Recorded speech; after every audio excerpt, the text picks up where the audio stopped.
Halo teman-teman, selamat datang di channel YouTube Tax ID ya. Di channel ini saya akan membahas beberapa alur cerita film yang menurut saya pantas untuk diangkat di YouTube. Jadi apabila Anda menyukai video seperti ini, silahkan pencet tombol like. Bila Anda kurang menyukainya atau video yang ini kurang cocok atau kurang relate dengan selera Anda, silahkan pencet tombol dislike. Pada kesempatan kali ini, saya akan membawakan alur cerita film My Bossy Girl. Film yang dirilis tahun 2019 ini disutradarai oleh Lee Chang-hee, diperankan oleh Lee Elijah dan Ji Il-jo. Oke, tanpa berpanjang lebar lagi, mari kita langsung ke alur cerita filmnya. Cekidot. Di awal film, kita diperlihatkan dengan ruangan yang dipenuhi dengan barang rakitan tangan seseorang. Lalu terlihat seorang pemuda yang keluar dari tempat tersebut menggunakan skuter otomatis menuju ke tempat perkumpulan para sukarelawan. Nama pria tersebut adalah Hiso. Di perjalanan, terdapat banyak orang yang sedang bermain, tertawa, dan menikmati suasana, seperti sedang ada festival di sana. Dan juga ditampilkan beberapa perlombaan di sana. Dan panahan adalah salah satunya. Salah satu kontestan yang memiliki wajah bak bidadari ini sedang mengeksekusi tugasnya. Nama wanita tersebut adalah Yejin. Kita kembali ke Hiso. Setelah sampai di stand miliknya, Hiso bertemu dengan kedua temannya. Mereka bernama Yongtae dan Changkil. Sembari mencoba barang buatan mereka juga membicarakan dengan hubungan asmara mereka. Tetapi sayangnya di sini, itu sangat bertolak belakang dengan apa yang mereka jalani sekarang. Mereka bertiga sudah cukup lama solo player atau bisa dibilang sudah terlalu lama sendiri. Anjir kok sama. Di tempat lain, tampak Yejin sedang bermain panahan boneka, oke. Dimana seperti pada umumnya, apabila Yejin berhasil mengenai target, maka target tersebut akan menjadi miliknya. Singkat cerita, Yejin yang merupakan atlet panahan dapat dengan sangat mudah mendapatkan semua hadiah yang ditawarkan oleh stand tersebut. Melihat hal tersebut, pemilik stand tidak terima. Pemilik stand tersebut marah kepada Yejin karena ia mengetahui bahwa Yejin adalah seorang pemain profesional dan juga menghina fisik Yejin yang hanya bisa duduk di kursi roda. Mendengar hal tersebut membuat Yejin marah. Tak lama setelah itu, tiba saatnya pertandingan panahan disabilitas yang akan segera dilaksanakan. Tetapi di sana pelatihnya cukup bingung karena Yejin masih belum ada di lokasi dan juga menyuruh salah satu murid untuk segera mencari keberadaan Yejin.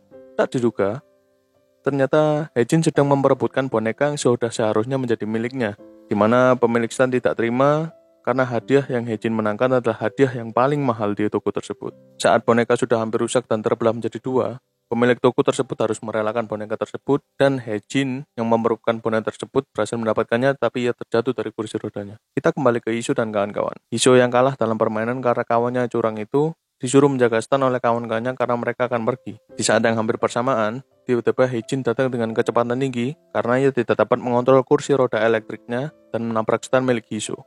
Tetapi anehnya, alih-alih marah dan menolong Hiso malah memberitahukan kerusakan yang terjadi pada kursi roda Yejin. Yejin sontak bertanya kepadanya, apakah kamu bisa memperbaiki kursi rodaku?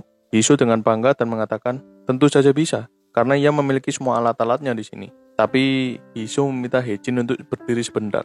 Kok gelap? Untungnya Hiso segera mengklarifikasi ucapannya dan segera memperbaiki kursi roda tersebut. Singkat cerita, kursi roda tersebut berhasil diperbaiki. Sebagai ucapan terima kasih dan tidak ingin berhutang budi kepada Hiso, Yejin mengajak Hiso untuk ngopi bareng. Tapi karena Hiso tidak bisa ngopi sebelum makan, Yejin sepakat untuk mencari makan terlebih dahulu dan bertanya kepada Hiso, kira-kira di mana tempat makan yang enak? Hiso tahu dan mereka segera berangkat ke sana. Sesampainya di sana, sifat Coki Pardede dalam diri Hiso bangkit lagi. Karena restorannya 7 harus menaiki banyak sekali anak tangga. Kok agak bangsat ya anak. Karena tidak ada metode lain, Hiso segera menggendongnya. Dan sesampainya di sana, mereka sudah disambut oleh juru masak restoran tersebut. Dan tanpa memesan, juru masak tersebut langsung memasakkan makanan untuk mereka.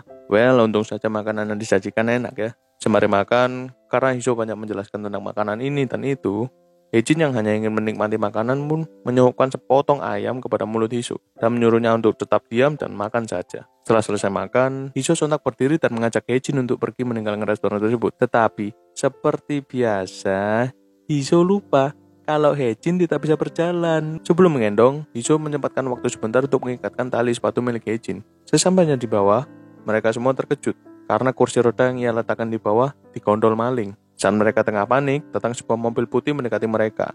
Ternyata itu adalah saudara Yejin. Karena merasa bersalah, Hiso memberikan kartu pelajarnya kepada Yejin sebagai tanda jaminan bahwa ia akan bertanggung jawab atas hilangnya kursi roda tersebut. Sesamanya di stand, Hiso berpikir bagaimana cara agar dia dapat mengembalikan kursi roda tersebut. Tak lama setelah itu, datang seorang wanita yang mencari Yongtae. dan terus memanggil Yongtae dengan sebutan sayang. Wanita tersebut bernama Hana. Yongtae menghindar, akhirnya keluar dari persembunyiannya dan bertanya, "Mengapa kamu bisa suka kepadaku?" Hana menjawab, "Karena kamu tampan dan juga seksi." Hana mengajak Yongtae untuk pergi ke suatu acara. Tetapi Yongtae menolak. Tapi karena ada kalimat ancaman dari Hana, otomatis Yongtae harus menuruti kemauannya. Sebelum pergi, Hana bertanya kepada mereka, siapa wanita yang berada di belakang? Sontak mereka semua terkejut karena tidak menyangka bahwa ada wanita lain di tenda tersebut. Nama gadis tersebut adalah Haekyung. Tapi ini asli mukanya gemoy mampus anjir. Setelah mereka meninggalkan stand, Hisho masih pusing. Dia berpikir bagaimana cara agar dia dapat mengganti kursi roda tersebut yang harganya agak sedikit tidak masuk akal. Ia juga bertanya kepada Cangkil, bagaimana solusi yang dapat ia tempuh? Dengan santai, Cangkil mengatakan, "Bro, kamu kan mahasiswa teknik. Buat sendiri aja ngap, santai, kalem."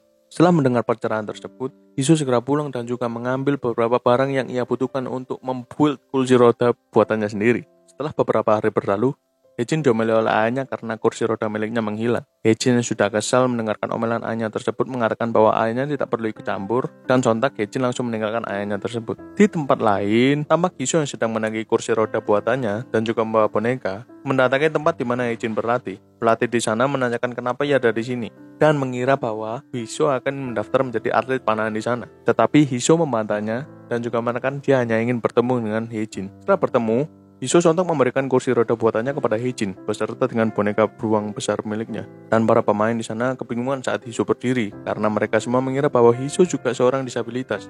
Haejin yang senang segera melakukan tes drive terhadap kursi roda tersebut. Sebagai tanda terima kasih, mereka semua mengajak Hisho untuk minum alkohol bersama. Tetapi di sana Hisho tidak dapat meminumnya karena Hisho memiliki enzim asetaldehida di dalam tubuhnya. Menurut Wikipedia, asetaldehida adalah senyawa yang mudah terbakar, apalagi kalau ketemu sesuatu yang sensitif seperti alkohol. Tetapi, Haejin terus memaksa Hisho untuk meminum alkohol dengan yang lain, dan mengatakan apabila dia meminumnya, maka mereka berdua berteman. Sontak Hisho meminumnya, dan ia merasakan rasa terbakar di tenggorokannya. Tetapi, ujung-ujungnya, Hisho pun menikmati dan meminumnya terus-menerus hingga mabuk. Setelah selesai, Haejin mengantar Hisho untuk pulang dengan keadaan yang goyang. Kedua orang tua Hisho kaget karena melihat Hisho pulang dengan keadaan mabuk. Saat di dalam rumah, Haejin dijamu oleh ibu Hisho. Tanpa basa-basi, Haejin langsung menyantap mie ramen buatan ibunya tersebut. Setelah beberapa suap, Haejin sadar dan mengatakan permintaan maaf karena mengantarkan Hisho dalam keadaan mabuk. Tetapi ibunya malah berterima kasih kepadanya karena ini kali pertama Hisho pulang dalam keadaan mabuk dan diantar oleh temannya. Namun percakapan seru tersebut harus berakhir karena telepon Haejin berbunyi dan mengharuskannya untuk segera pulang. Haejin pun segera berpamitan kepada ibu Hisho. Tak lama terdengar kalimat "aku mencintaimu". Tetapi jangan kaget, karena itu adalah suara Haekyung yang sedang melakukan uji coba robot milik Cangkil dengan konsep memeluk sesuatu. Namun di tengah sesi uji coba, terdengar suara tulang berbunyi. Ternyata itu adalah suara tulang milik Haekyung, karena pelukan robot tersebut terlalu kencang. Lalu datang Hisho yang masih pengar karena pengaruh alkohol kemarin. Tak lama, datang juga Yongtae yang membawakan kabar bahwa hari ini adalah hari pertandingan. Di mana, di pertandingan sebelumnya mereka kalah dan harus memfoto pantat mereka dan disebarkan kemana-mana. Anjir, ngeri kali. Kali ini mereka percaya diri dapat mengalahkan lawannya, dan Hisho berencana mengajak Haejin. Tiba hari H pertandingan.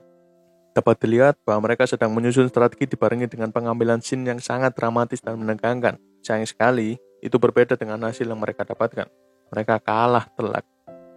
Saat istirahat, mereka semua saling menyalahkan, kecuali Hisho dan Haejin.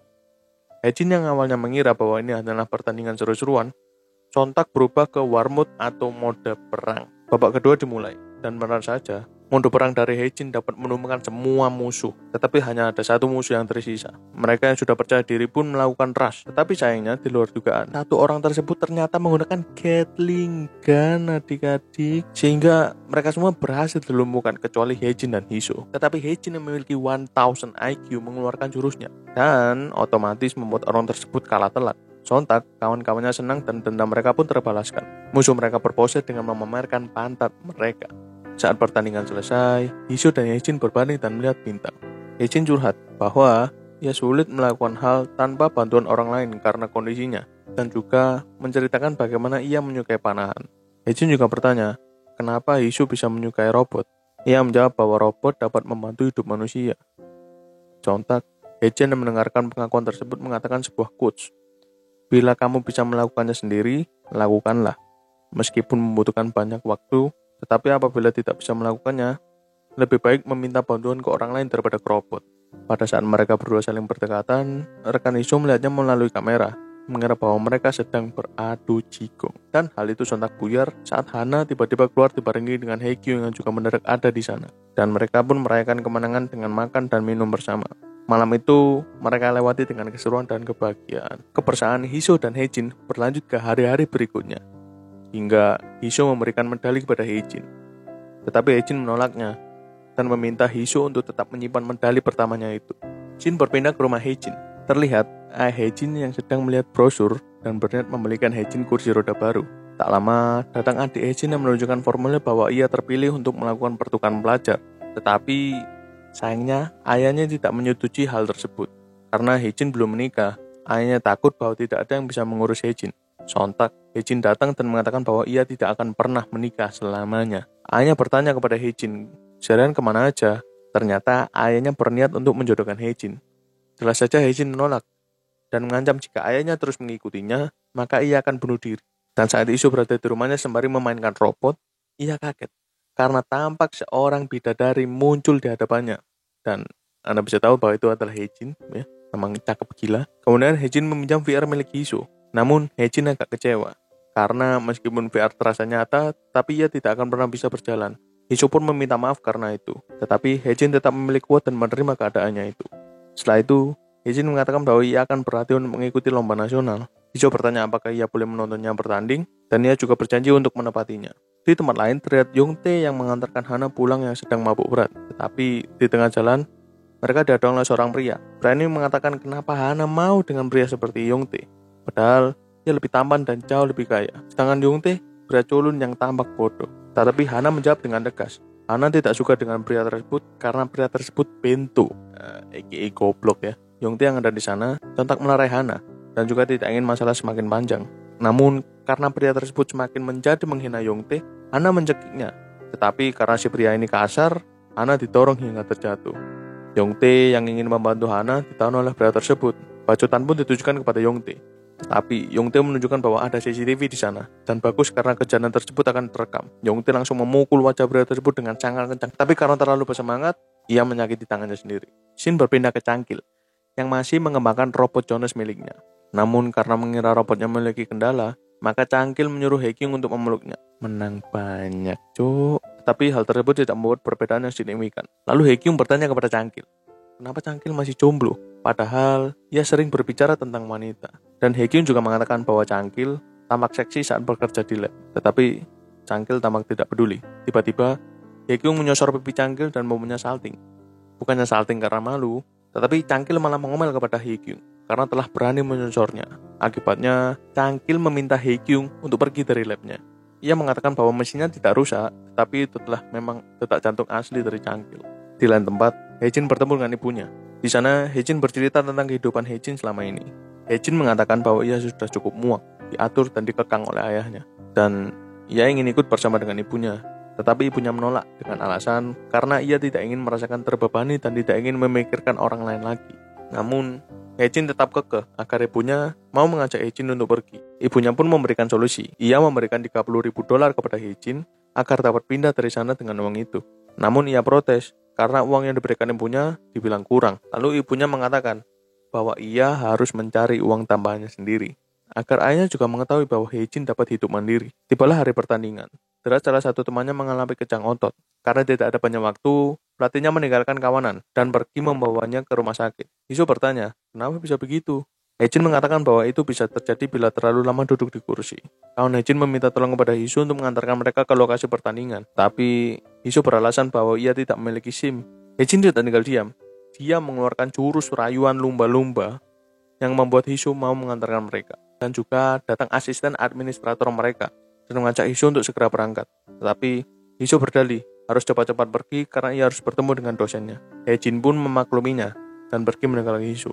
Saat itu, Haejin juga teringat dengan ucapan temannya bahwa Hisho memiliki trauma dengan tempat sempit.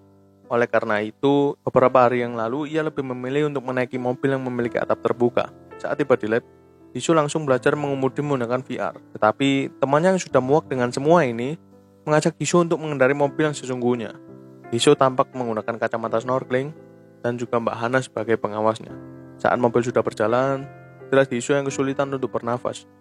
Hana yang melihat itu langsung melepaskan kacamata dan menyuruh Hisho untuk bernafas seperti biasa. Tak lama kemudian, Hisho menyadari bahwa ia sudah bisa mengendarai mobil. Di sisi lain, Hejin yang sedang menjalani perlombaan memenangkan pertandingan tersebut. Dan Hisho langsung mengikuti tes pengambilan SIM. Dan ia berhasil. Singkat cerita, mereka berdua berhasil menjalankan hari tersebut dengan baik. Saat Hejin akan pulang, terlihat sebuah mobil yang datang. Dan itu adalah Hisho. Hejin terlihat senang dan pulang bersama Hisho. Ketika di perjalanan, Hejin yang asik mendengarkan lagu dikagetkan dengan cahaya mobil yang akan menabrak mobil mereka. Untungnya itu hanya mimpi. Hejin bertanya kepada Hisho, kenapa Hisho tidak pernah bertanya bagaimana Hejin bisa lumpuh seperti sekarang. Hisho pun sontak menjawab secara ilmiah dan terperinci, seperti apa yang dikatakan oleh dosennya. Ketika Hejin melihat kacamata yang dikenakan oleh Hisho, Hejin bertanya, kenapa ia menggunakan kacamata itu? Hisho menjawab, itu adalah kebiasaannya. Ketika Hejin mengelus kepala Hisho, terlihat sebuah mobil mendahuluinya dengan kecepatan tinggi sembari menekan klakson, hingga Hisho panik dan menabrak pembatas jalan. Sehingga Hisho flashback dan mengingat kembali kenangan masa kecil saat ia dibully dan dikunci di dalam loker.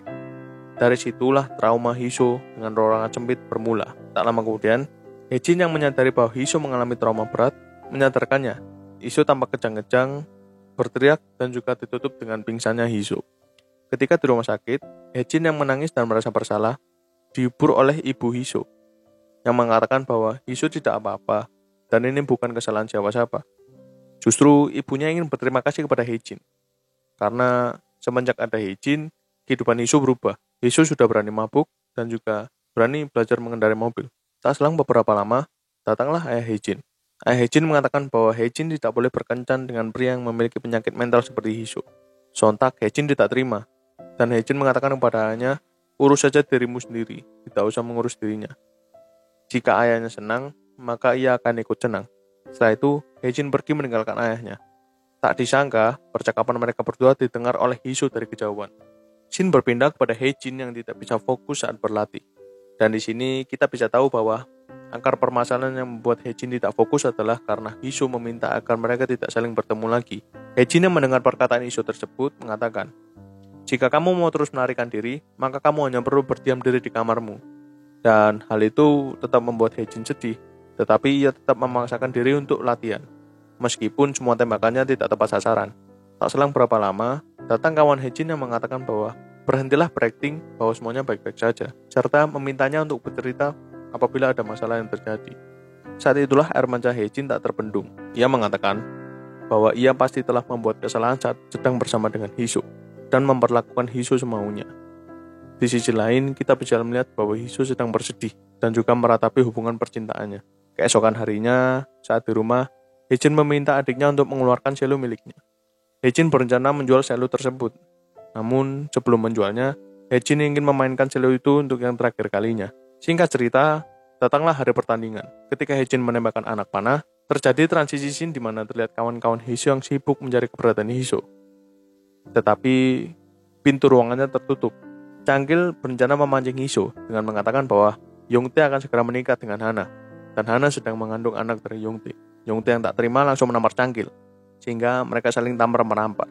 Karena dirasa tidak berhasil, mereka memutuskan untuk mencongkel pintu kamar agar dapat dibuka paksa. Hisho yang berada di dalam merasa terganggu dan segera menggunakan VR. Saat sedang menggunakan VR, Hisho melihat wajah Hejin yang sedang mengatakan kalimat yang pernah ia katakan saat sedang berkemah, yaitu lebih baik meminta pertolongan kepada sesama manusia daripada robot, serta bertanya, apakah Hisho mau membantunya saat ia membutuhkan pertolongan? Sontak ia bangun, dan juga tak ingin terus hidup dengan cara melarikan diri.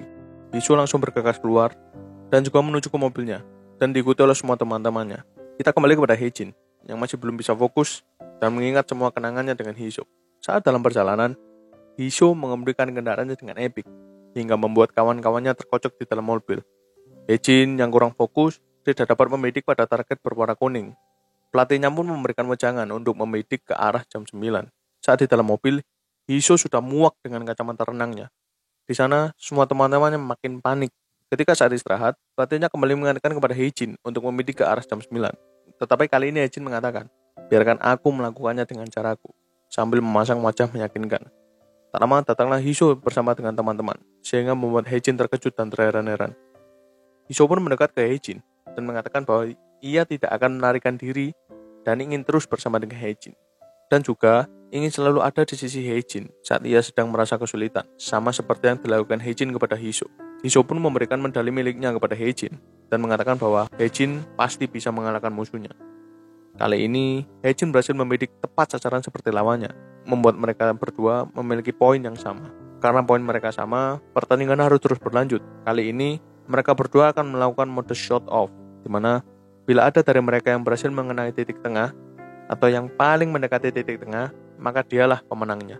Saat pihak lawan menembak, ia mendapatkan nilai 10, dan hampir mengenai titik tengah sasaran. Saat giliran Heijin, terjadi flashback yang sangat epik, di mana ia mengingat semua kenangan dengan Hiso. Saat ia melepaskan anak panah, seperti yang diperintahkan oleh sutradara, maka anak panah tersebut menancap tepat pada tengah target, dan Heijin turun menjadi pemenang. Shin berpindah kepada adik Heijin yang akan segera berangkat ke luar negeri untuk program pertukaran pelajar. Di sini, kita bisa melihat bahwa Heijin mulai akur dengan ayahnya dan tidak jadi menjual selo miliknya. Saat mereka melihat spanduk bertulis dengan pernikahan Yongtae dan Hana, Heijin bertanya kepada Hiso, di mana spanduk miliknya? Lalu, Hiso pun menunjukkan spanduk yang sangat besar bergambarkan wajah Heijin dan bertuliskan selamat kepada Hiso yang sudah memiliki pasangan setelah 9.998 hari menjomblo. Kawannya pun memberi selamat kepada Hiso. Setelah itu, Heijin mengatakan bahwa dirinya lapar. Hiso pun menyarankan untuk makan di Donkasu, tempat langganan mereka, dan tampak mereka semua setuju. Sesampainya di sana, mereka mendadak lemas karena melihat tangga yang begitu panjang untuk mencapai restoran tersebut. Itu membuat para lelaki berbondong-bondong untuk menggendong Heijin. Tapi dengan kecerdasan Hiso, ia membuat kursi roda yang dapat membuat penggunanya dapat menaiki tangga. Tetapi sayangnya ide tersebut tidak berfungsi, dan mereka semua harus saling menggendong pasangannya masing-masing untuk menghargai Hiso dan Heijin. Dan film My Bossy Girl pun tamat. Tapi harus diakui sih, Heijin di sini bening banget, bening asli, bening bener suwer kak bohong. Seperti biasa sebelum menutup video kali ini, selalu ada hikmah yang bisa kita petik. Hikmah dari video ini adalah setiap orang memiliki kekurangannya masing-masing, tetapi hanya ada satu cara untuk tetap maju, yaitu menghadapinya dan tetap berusaha semaksimal mungkin. Saya dari admin Takaidi mengucapkan terima kasih dan see you on the next video. Bye-bye.